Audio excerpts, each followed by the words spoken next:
Por la señal de la Santa Cruz de nuestros enemigos, líbranos, Señor Dios nuestro. En el nombre del Padre, y del Hijo, y del Espíritu Santo. Amén.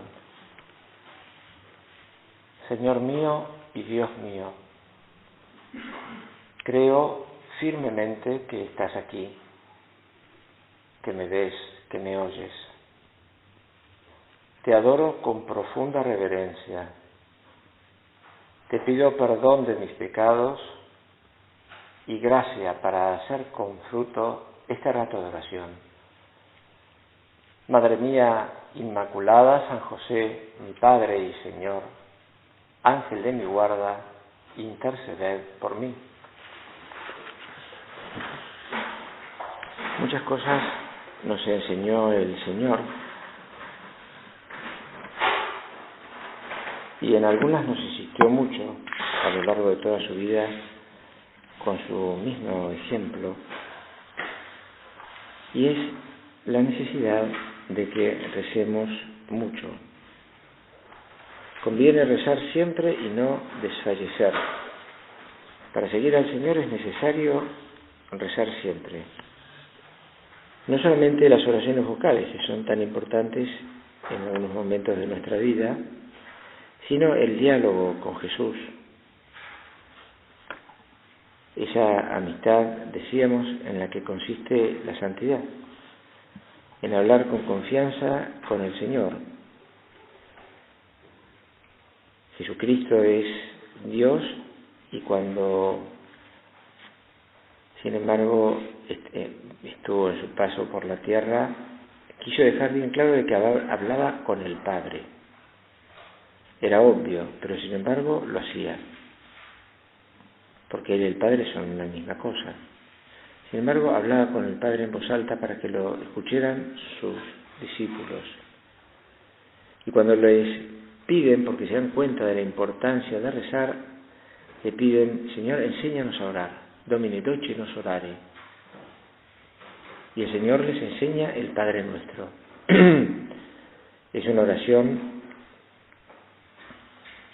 de Dios, una oración que nos enseña el Señor. A veces buscamos, hay tantas oraciones tan lindas de San Bernardo, Santo Tomás, Santa Teresita, muchísimas oraciones muy bonitas, pero esta nos la enseñó el Señor, es completa.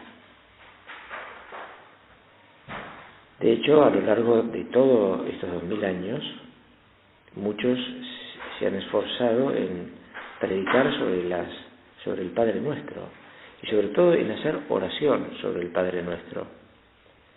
De hecho, el Catecismo de la Iglesia Católica trae esas invocaciones, ¿no? Después de Padre Nuestro que estás en los cielos, empiezan las invocaciones, las peticiones. Son 7. De hecho, muchos aconsejan empezar de atrás hacia adelante. Líbranos del mal, que en realidad no es líbranos del mal, otra vez otro error en la traducción. No es líbranos del mal. Jesucristo dijo: líbranos del maligno, que es del diablo, está personificado. No es el mal como una entidad allí etérea, sino que es del maligno.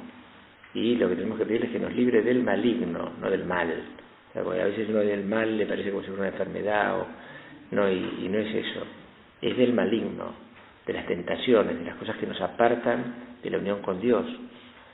Y por ahí tenemos que empezar.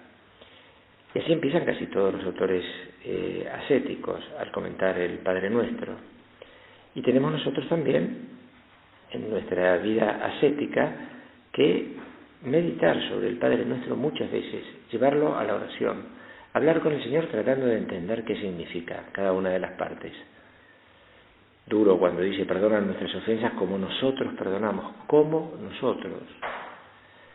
Nos pone una medida. Si nosotros no perdonamos, el Señor no nos perdona. Pero no es porque el Señor sea justo o vengativo o nos quiere apretar, no. Porque si nosotros no amamos a los demás, nos incapacitamos para amar a Él. Si no perdonamos a los demás de todo corazón, el Señor no nos puede perdonar, pero no porque no pueda, sino porque nosotros no aceptamos ese perdón de Dios. Esta es la realidad. Por eso tenemos que aprender a perdonar a los demás. En realidad tenemos que aprender a amarlos. el perdón desaparece cuando hay amor.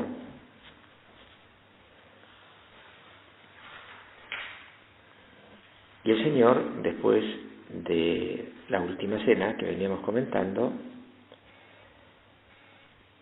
va al huerto de los olivos, Getsemaní, y es un aspecto de la vida de Jesús muy importante para ayudar a la oración.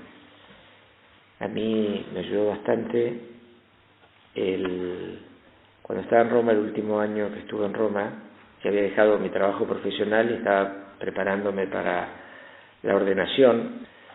Entonces pedí también hacer alguna materia extracurricular en la Pontificia Universidad de la Santa Cruz, que ya había terminado el doctorado, y me sobraba tiempo.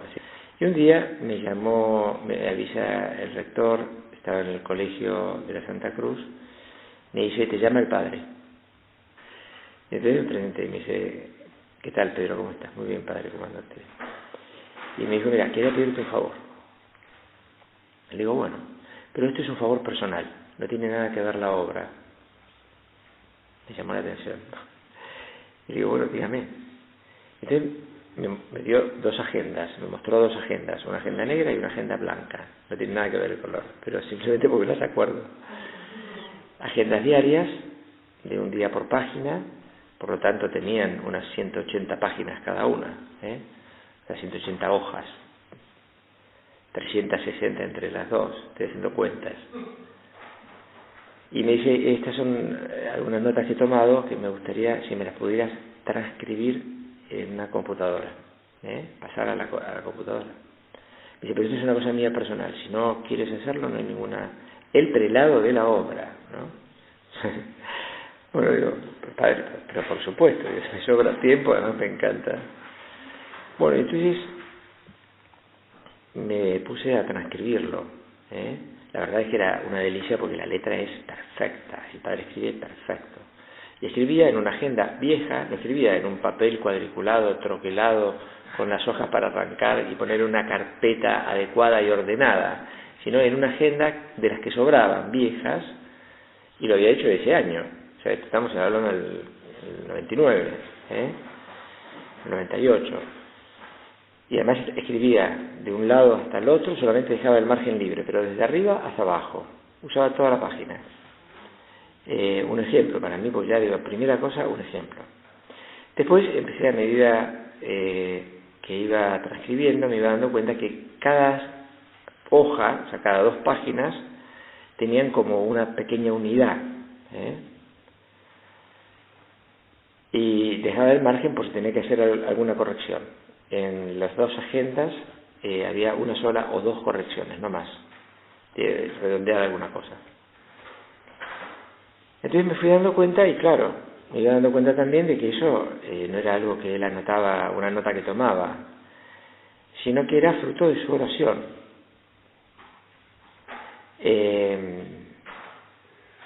Lo cual me ayudó bastante también a mí para darme cuenta, porque el padre muchas veces, así lo llamamos al prelado, nos aconsejaba en ratos de tertulia, cuando le hacíamos alguna pregunta sobre la oración, etcétera, nos aconsejaba que tomáramos notas en la oración, porque a veces ayuda a estar más atento, a no distraerse, a tratar de entender lo que el Señor nos dice, por dónde lleva nuestro corazón. Por eso vale la pena a veces anotar, nos dijo varias veces.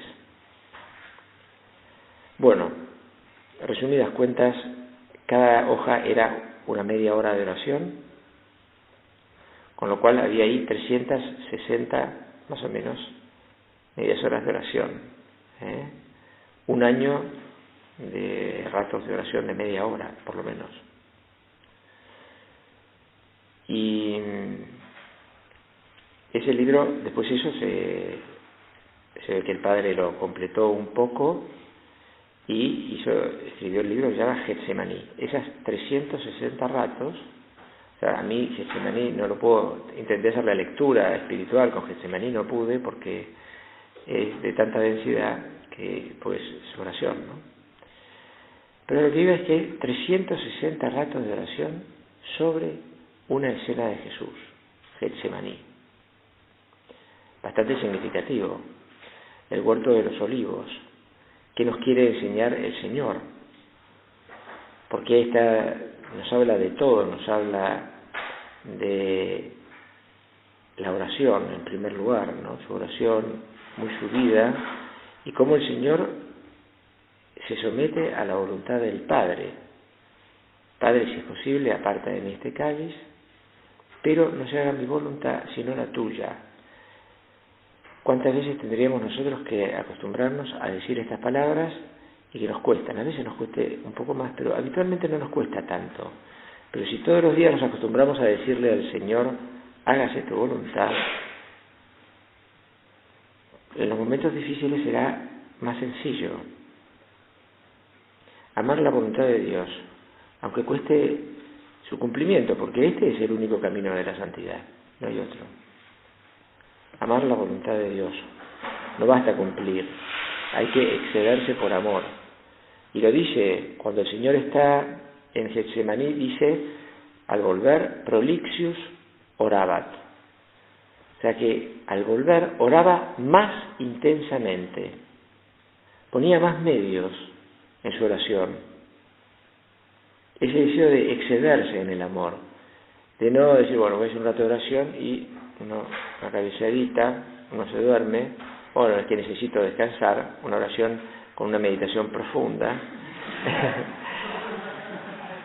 pero no, que como cuando queremos hablar con alguien que nos interesa de verdad, uno está con los ojos así, uno se da cuenta, a veces en algunas conferencias, por ejemplo desde el Ratzinger, yo miraba cuando daba Ratzinger alguna conferencia y la gente estaba así, no perdía nada, porque claro, uno no se puede perder nada porque para entenderlo todo es muy accesible, muy didáctico, pedagógico, y la gente está atenta, ¿no?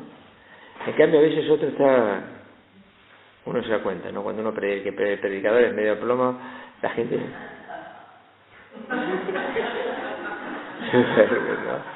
Bueno, pues a veces pasa que no pase así con la oración, que nos esforcemos de verdad para hablar con el Señor, para escucharlo. Tiene muchas cosas que decirnos y nosotros muchas cosas que hablar con el Señor. Contarle esas cosas que nos pasan durante el día, ir con las cosas con nuestra vida. Si durante el día a veces tenemos hechos, no podríamos explicarlos bien, pero a veces pasa que hay como imágenes del día que se nos quedan como muy grabadas. Bueno, anotar esas cosas para después hablarlas en la oración con el Señor, porque el Señor quiere hablar con nosotros de esas cosas. Me pasó esto, bueno, anotalo. Y cuando hables con el Señor, decirle, me pasó esto, Señor, ¿qué me quisiste decir? ¿Qué querías decirme, Señor? Y hablar, pedirle luces, descubrir la voluntad de Dios, buscarla la voluntad de Dios. Y la oración es el lugar fundamental.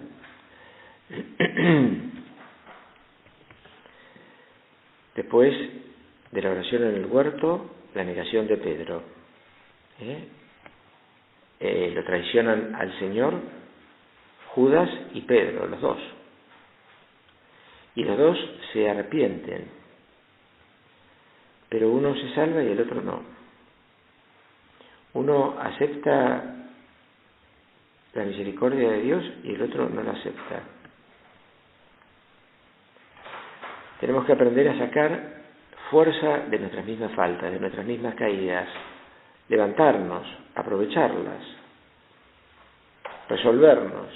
Resolvernos es tomar la resolución de situarnos con absoluta sinceridad en lo que tenemos que hacer cara a Dios en lo de todos los días. Es, en el fondo, tomar en serio nuestra fe, darnos cuenta que eso que tenemos entre manos para hacer, sea pequeño o sea grande socialmente, culturalmente o lo que sea, da lo mismo, es el tesoro que tenemos para amar a Dios. Tomar en serio nuestra fe, darnos cuenta de todas las exigencias que tiene y que significa hacer con todo el corazón y con toda la cabeza lo que tenemos entre manos, lo que sea.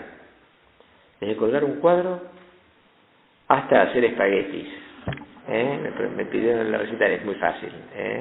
Muy fácil, le digo cómo es para hacerlos al dente. Es muy sencillo, muy fácil. Hoy en día viene todo tecnificado. Uno pone el agua a hervir, prepara la salsa adecuada para los espaguetis, la que quiera. En fin, hay muchos estilos, elijan la que quieran. La tienen en una cacerolita preparada.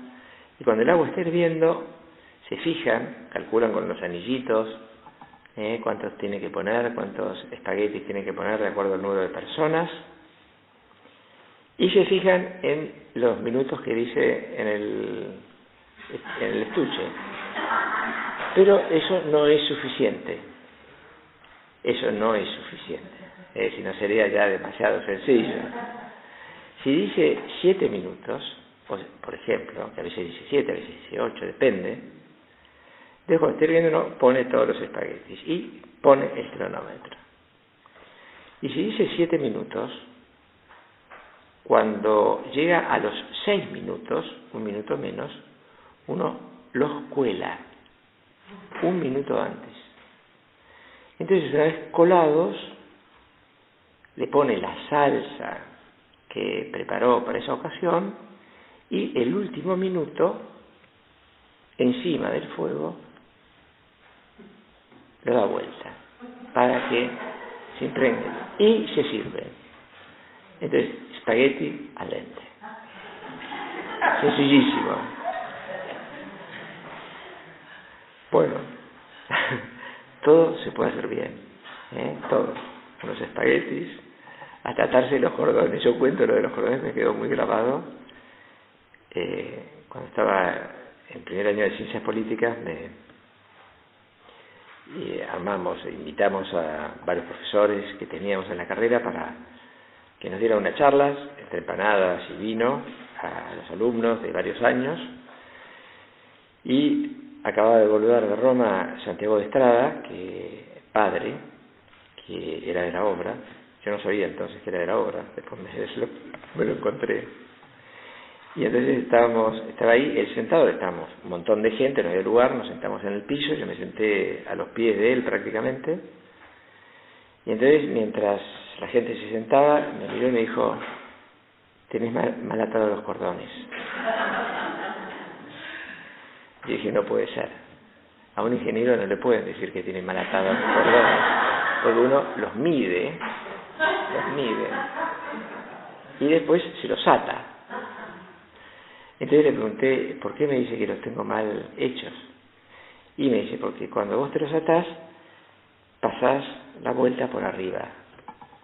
Y si lo pasás la vuelta por arriba, te quedan torcidos, como lo tenés vos ahora. Si pasás la vuelta para atrás, te van a quedar parejos.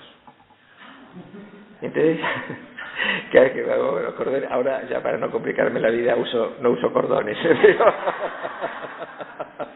Pero hay una manera de hacerse bien los cordones, ¿no? Bueno, me reía porque hay 60 maneras o 70 maneras distintas de hacerse el nudo de la corbata. Gracias a Dios, otro problema resuelto. Depende de la ocasión, se lo puede hacer uno de una manera o de otra, ¿no? Es sorprendente. Bueno, pues hay una manera de hacer bien las cosas, ¿no? Y hay una manera de hacer bien la oración, de hablar con el Señor, de ponernos en la presencia del Señor, de que esa oración introductoria que recitamos sea ya oración para nosotros, para adorar al Señor, para pedirle ayuda, para hacer un acto de humildad y decirle: Señor, yo solo no puedo hacer nada, necesito todo de vos. Decírselo al Señor muchas veces y servirnos cuando caemos, como Pedro, y metemos la pata a veces y la metemos muy mal, pues sacarla, pedirle perdón al Señor, tomar la resolución firme de decidirnos a amar al Señor en todo lo que hacemos, a volver a empezar. Y para eso, un medio muy adecuado, el Señor es como si nos lo fuera mostrando en toda su pasión, porque después de la negación viene la flagelación. El Señor no necesitaba eso, porque además ni lo necesitaba ni se lo merecía, sin embargo lo sufrió. Y la mortificación es para nosotros un medio de purificación, es una manera de quitar los obstáculos que se nos presentan en nuestro progreso espiritual. Por eso es tan necesaria la mortificación que tanta gente no entiende. Que tanta gente no entiende en el sentido sobrenatural, porque en el sentido humano cuando tienen un casamiento, 3 semanas antes se ponen a dieta para tratar entre el vestido, ¿no? O lo que sea, cosas que uno se preparan, no son capaces de hacer un montón de cosas humanas, pero por amor de Dios no. En cambio, por amor de Dios tiene mucho valor, y el Señor nos lo muestra en su flagelación, ¿no? En ponerse como ejemplo, aunque Él no lo necesitaba, para remover los obstáculos que se oponen a nuestra santidad. Y hemos de mortificación de los sentidos externos e internos. Los sentidos externos, pues la boca, la lengua, el oído, lo que escuchamos, o lo que miramos, madre mía, ¿no? O sea, mortificarlos. Pero mortificar no es no mirar lo que no tenemos que mirar, porque eso es obligación. Sino que mortificar es privarnos de algo que sea lícito, no de lo que es ilícito. De lo que es ilícito tenemos obligación. De algo que es lícito. Entonces, vamos caminando por acá porque me contó fulanita que en tal lugar hay una cartera fantástica. Y entonces organizo mi recorrido para pasar por el... Entonces, ¿qué hago? Paso, pero no la miro, sabiendo que a la vuelta la voy a ver. Pero por lo menos le ofrezco al Señor la mortificación de no verla a la ida, de verla a la vuelta. Entonces uno pasa la ida y el ojo se le va, ¿no? Pero no importa, uno ofrece esas mortificaciones. O lo mismo con las bebidas, nos pasa, ¿no? Si en vez de tomar algo, tengo algo calentito, pues en vez de tomarnos un chocolate o no sé lo que sea, nos tomamos otra cosa. Espíritu de mortificación. Entonces, el día que venga la dificultad para quitar la mirada de algo que tenemos que quitarla, estamos entrenados. También nos sirve humanamente también eso, ¿no? Y después la mortificación interior, ¿no? Pensamiento, memoria, imaginación. Mujeres, cuidado, mucho cuidado con esto, porque el Señor nos tienta a todos, varones y mujeres. Y en el tema de la imaginación enseguida. Y a la mujer, cuando con gran facilidad la mete en la preocupación de las cosas futuras, que es lo que le quita la esperanza enseguida. Y se pone nerviosa y pide la seguridad. Nos pasa a los varones también. Pero en las mujeres el sustrato del futuro es como pesa mucho más que en el hombre, no sé por qué. Entonces, enseguida se inquietan. En cuanto empiezan a ver algo que cómo va a ser esto, cómo va a ser lo otro, cómo no, pues quieren organizarlo todo y no pueden, entonces se desesperan. Se desesperan, pierden la esperanza. Y esto es lo que quiere el demonio, porque el demonio, en las tentaciones, lo que busca es sacarnos del presente, porque nuestro encuentro con Dios se produce en el presente, porque Él es hoy, ahora. Por lo tanto, todo lo que sea recuerdos, memoria, que utiliza el demonio también para sacarnos, no es que todo lo que recordemos sea malo, pero el demonio muchas veces lo usa para sacarnos de nuestra unión con Dios, y mucho más con relación al futuro, que no se sabe si llegará para nosotros. Me acuerdo una vez una chica que, un diálogo entre dos chicas, madres de familias, dos jóvenes, una tenía un hijo fuertemente discapacitado y la otra no, y le decía, son amigas, ¿no? Una decía, mira, yo no veo lo que estás haciendo con ese hijo discapacitado y me quedo maravillada, yo no podría. Y entonces la otra, la que tenía el hijo discapacitado, le dijo, por eso Dios no te lo dio. Claro, el que Dios le da las dificultades le da la gracia para llegar adelante. Yo no podría, claro, no podrías. O sea, no te plantees temas teóricos, ¿no? Son los reales. Cuando Dios te presenta un problema, te da la gracia para resolverlo, no te preocupes. Y no pienses, si me viene este problema, porque a lo mejor no te viene nunca, estás perdiendo el tiempo. Por lo pronto, puedes perder además la esperanza y la confianza en Dios. Mortificación también interior, no solamente de los sentidos externos, sino de los sentidos internos, memoria, imaginación, inteligencia.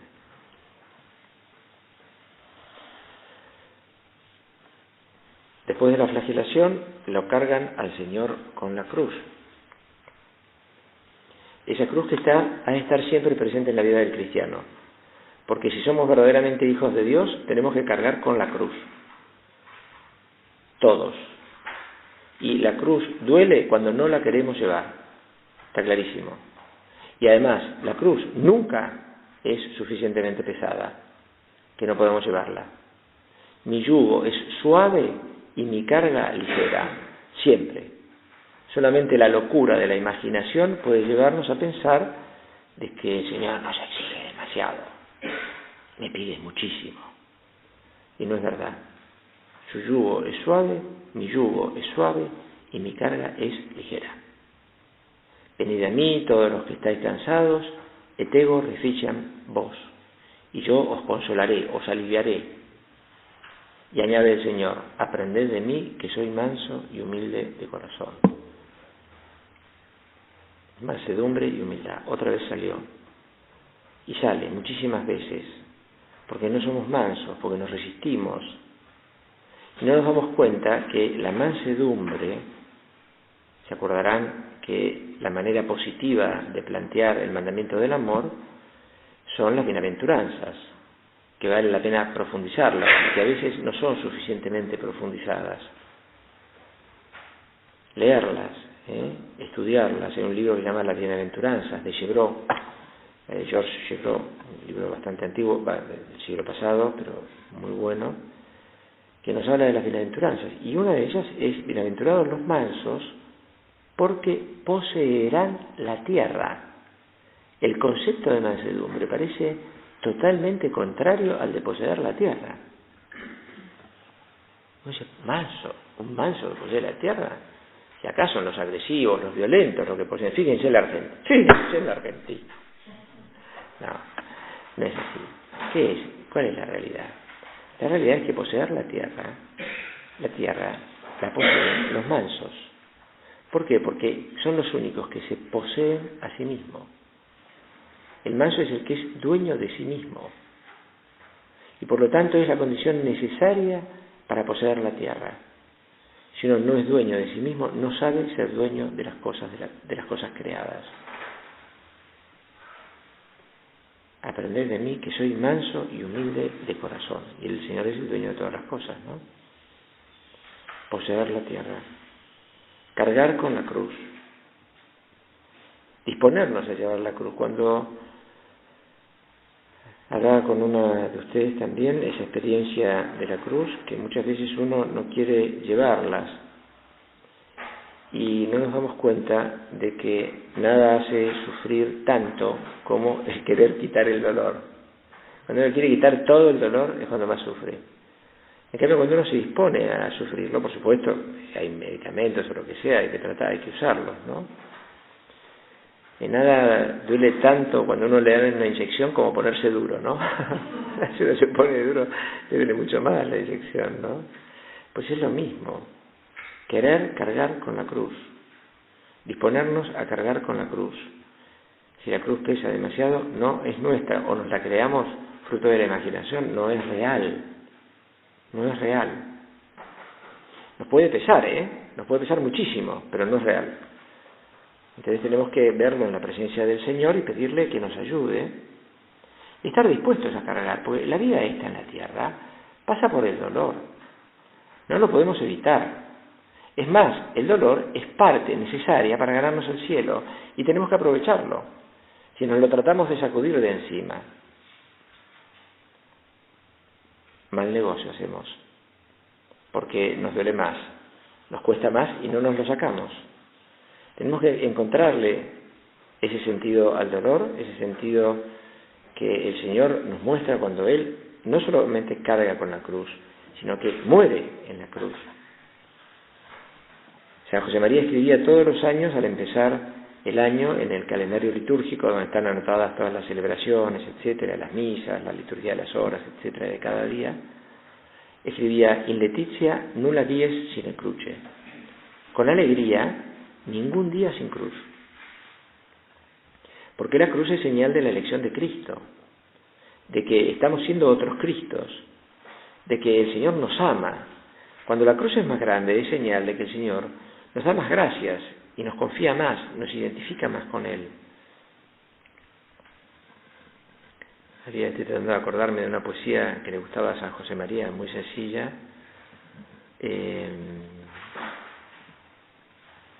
Pero no me acuerdo. Siempre las poesías hace falta las dos primeras palabras para empezar, pero me está saliendo sistemáticamente otra poesía. Pero de todos modos, esta otra poesía también sirve, que dice: tú que pasas, mírame, detente un poco en mis llagas y verás que mal me pagas la sangre que derramé. que nos examinemos también sobre la cruz de Jesús y cómo nosotros tratamos de llevar su cruz, de cargar con nuestra cruz. Hay muchas historias muy bonitas y lindas sobre la cruz de cada uno, ¿no? Bueno, pues nos sirve para darnos cuenta que el Señor nunca nos pone un peso que no podemos llevar. Oración y mortificación, entrega total, esa muerte de Cristo en la cruz, esa entrega total del Señor en la cruz, nos habla a nosotros de cómo tiene que ser nuestra correspondencia al amor de Dios. Y sabiendo que allí, a los pies de la cruz, está siempre María, nuestra Madre. Allí nos la da el Señor como Madre. Fíjense cuánto piensa el Señor por nosotros, y esto es interesante de recordarlo muchas veces, recordarlo con frecuencia, cuánto nos ama el Señor, que en la cruz, el Señor que tiene a su madre allá abajo dice, mamá, echame un poquito de vinagre en la mano derecha, o rascame un poquito de tal lugar, o dame un besito, que necesito porque estoy en la cruz. No, el Señor lo que hace es, al ladrón que está a su derecha, hoy estarás conmigo en el paraíso. A los que lo estaban matando, Señor, perdónales porque no saben lo que hacen. Y todos los demás, le dice a la Virgen, ahí tienes a tu hijo, ahí tienes a tu madre. Él no está pensando en él. Podría decir, no puedo más, me duele un montón, me queda la última gota de sangre, mamá, ayúdame, me estoy muriendo de asfixia. Y sin embargo, está pensando en nosotros, en cada uno de nosotros. En cambio, nosotros tenemos una molestia y en vez de pensar en los demás, pensamos en nosotros. Nos concentramos en nosotros. Tanto nos concentramos que nos duele más el dolor de lo que nos dolería verdaderamente. Pues a veces pasa eso, ¿no? Le pedimos a Santa María, nuestra Madre, que sepamos nosotros meterla a ella en toda nuestra vida. Porque esa es la verdadera traducción de San Juan cuando dice que la llevó a su casa, no la llevó a su casa, la metió técnicamente, las palabras que dice es, la metió en toda la realidad de su vida. Y esto nos tiene que ayudar a nosotros a pensar si la metemos a la Virgen en toda nuestra vida, si armamos con ella una sociedad con la cual no tomamos ninguna decisión sin consultar con ella. Mira, vamos a hacer esto, ¿qué te parece? Si uno tiene una socia con la que trabaja juntas en equipo, todo, bueno, pues con la Virgen también. Decirle, madre mía, que tome todas las decisiones con vos, que te meta en toda mi vida, que recurra a vos en todas las cosas de mi vida, porque es el camino seguro, decíamos, para llegar a Jesús. Te doy gracias, Dios mío, por los buenos propósitos, afectos e inspiraciones que me has comunicado en esta meditación. Te pido ayuda para ponerlos por obra. Madre mía Inmaculada, San José, mi Padre y Señor, Ángel de mi guarda, interceded por mí.